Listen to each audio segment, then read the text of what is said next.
I know some people who lived through the War of Kosovo, and if you know anything about the War of Kosovo, you know that in in that region, we're talking Eastern Europe and the Russia versus Western Europe conflict and so on. This was, I forgot the year. I think it was in the early 1990s, but I'd have to check. But it was a situation where things were normal one day, and then almost instantly the citizens there, they found themselves in a state of total war. And it happened just boom, just like almost overnight. And they couldn't even believe it. And there's a lesson in this, which is that normalcy bias can be a very dangerous thing. You and I go through our lives every day and we take it for granted, almost by default, that things are going to be the same as they are today, tomorrow, that the grocery stores will be open and there'll be law and order in our city or our state, that we'll have electricity, all these things that we can order online and get delivery via UPS or FedEx or something. And these are assumptions, and these assumptions break down very quickly in times of war or chaos.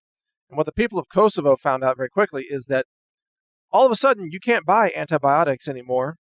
All of a sudden the pharmacies are wiped out. All of a sudden the stores are closed. Now you're dodging sniper fire to go get insulin. You know what I mean? That kind of situation. And this has happened throughout the history of the world. I mean, look at the people of Venezuela right now. Very highly educated, overall well-intentioned, intelligent people, very capable of running a first world nation. Venezuela was rapidly expanding and doing well. And then virtually, well, it wasn't overnight in this case. It was a rapid monetary debasement and financial collapse that I guess accelerated over about 3 years, frankly. And over that 3-year period, then these people who were once very well off and very wealthy and well fed, they had food, they had money, they had jobs, everything. They found themselves suddenly starving and desperate and living under authoritarian tyranny. No joke. They found themselves in a very bad situation that didn't seem possible a few years earlier.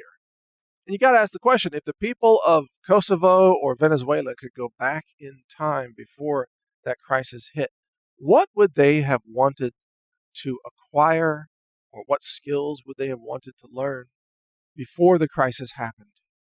And they'll tell you, because many of these people are living today and they went through hell. They'll tell you things like, we wish we would have had antiseptic liquids, things for sanitation purposes, just to wash your hands. We wish we would have had soap. We wish we would have learned how to use weapons. That's a very common one. Wish we would have had a handgun and some extra ammo.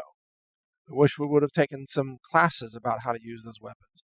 Wish we would have had a bulletproof vest, things like that. Or we wish we would have had extra cash, or bought some gold, or grown a garden, or had some goats and backyard chickens. We could have had eggs and maybe not starved to death, These are the kinds of things that you hear from individuals who recount what happened to them. And so it's important for you and I to learn from those people, because things can change quickly in our society as well. And what we take for granted right now won't be available, won't be here every day.